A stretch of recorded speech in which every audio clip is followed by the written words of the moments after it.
कपास जो कि इस्तेमाल होती है धागा बनाने में, और फिर इस धागे यानी यान से हम फैब्रिक बनाते हैं।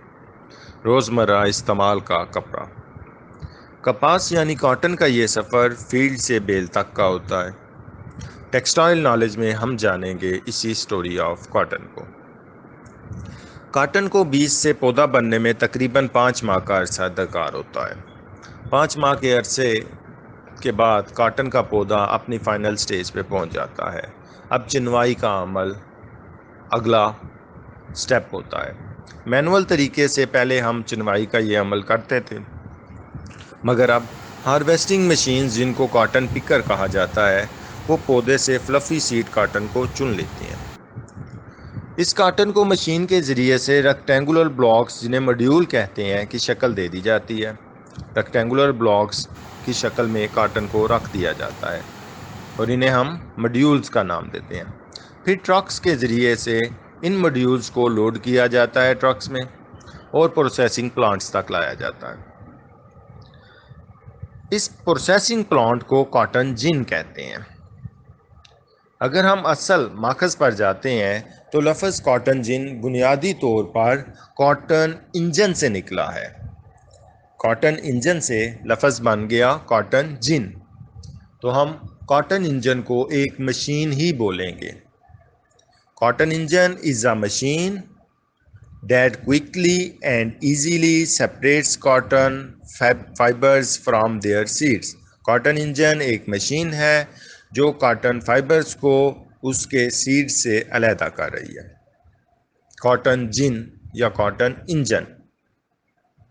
एक अरसे तक इंसान मैनुअल कॉटन को सेपरेट करता रहा, मैनुअली कॉटन को सेपरेट किया, मगर आहिस्ता आहिस्ता वक्त गुजरने के साथ साथ ये काम कॉटन इंजन ने ले लिया।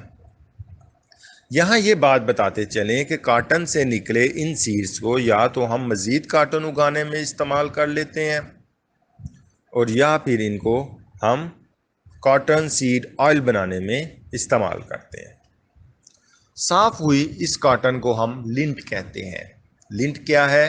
बेसिकली वो कॉटन है जिससे हमने कॉटन सीड्स को और कोई फॉरेन मटेरियल है उसको सेपरेट कर दिया होता है, तो वो जो साफ़ हुई कॉटन है उसको हम लिंट कह रहे होते हैं।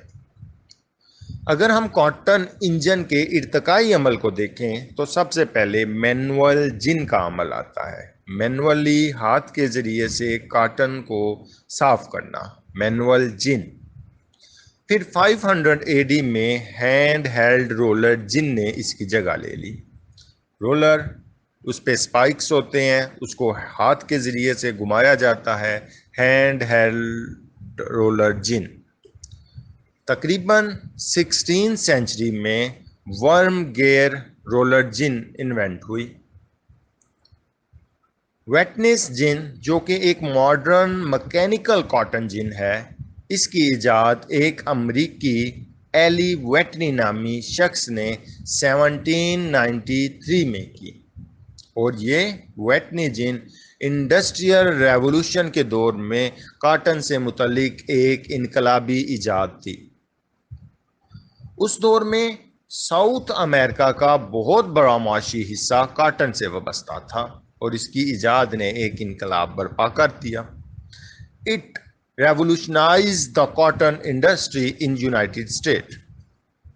अगर हम वेटनी जिन की इब्तदाई स्टेज को देखें तो ये हमारे पास revolving cylinder, rotating bush, crank, belt, set of pulleys, comb like grid, इन चीज़ों पर मुश्तमिल थी। स्टीम जिन की इजाद 1884 में हुई। इसको स्टीम पावर से चलाया जाता था। और फिर ओलिवर जिन की इजाद 1897 में एक ओलिवर वोल्ट नामी शख्स ने की और इसको पावर्ड दी जाती थी इलेक्ट्रिसिटी से। ये बिजली से चलने वाला हमारे पास पहला जिन इंजन था।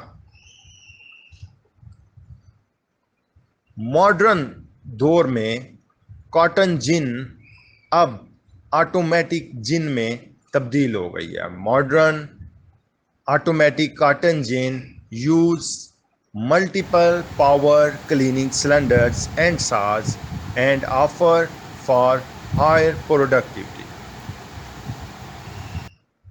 इसमें हमारे पास सिलेंडर्स और साज होते हैं और मॉइस्चर को कंट्रोल करने के लिए ड्रॉयर सेगमेंट भी होता है। ठीक है जी। कॉटन जिन के जिन स्टैंड में लंबे लंबे रोटेटिंग साज होते हैं जिनको हम क्या कहते हैं, रिब्स कहते हैं।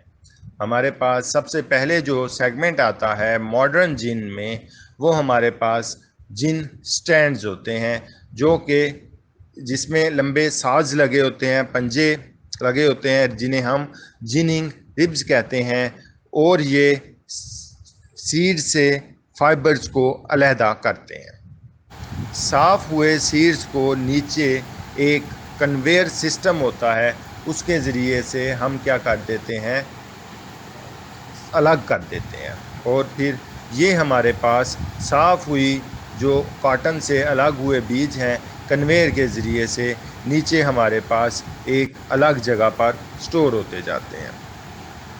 साफ़ हुई कॉटन जिसे हम लिंट कह रहे हैं, उसको हम दोबारा सिलेंडर और ग्रिड बेस नमा सिस्टम से गुजार कर अच्छी तरह फाइबर्स को इमेच्योर सीड्स और फॉरेन मटेरियल से अलग कर लेते हैं। ये हमारे पास बेसिकली जिनिंग का प्रोसेस है। इस कॉटन को अगले स्टेप में प्रेस की तरफ हम भेज देते हैं, जहां हमारे पास प्रेस इसे बेल की शक्ल दे देता है कंप्रेस करके। ऑब्जेक्टिव ऑफ जीन्स क्या होते हैं? एक तो हमारे पास ऑब्जेक्टिव ऑफ जीन्स की तरफ हम आते हुए सबसे पहला पर्पस हमारे पास ये होता है कि हम कॉटन को सीड्स से अलग करते हुए, यानी फाइबर्स को सीड से अलग करते हुए हम देखते हैं कि हमारे पास कोई फाइबर्स टूट ना जाए, तो हमने जिन इस हिसाब से करनी होती है। बेटर क्वालिटी ऑफ कॉटन हम इंश्योर कर रहे होते हैं ताकि हमारे पास कॉटन की प्राइस बेटर आ सके। ऑब्जेक्टिव इसका मेन यही है कि कोई भी हमारे पास अननेसेसरी सीड कॉटन में या ऐसा कोई पार्टिकल कॉटन की लिंट में शामिल ना हो, हम उन्हें अच्छी तरह सेपरेट कर दें। तो ये था हमारा अब तक का एक स्टोरी ऑफ कॉटन में जिनिंग का प्रोसेस।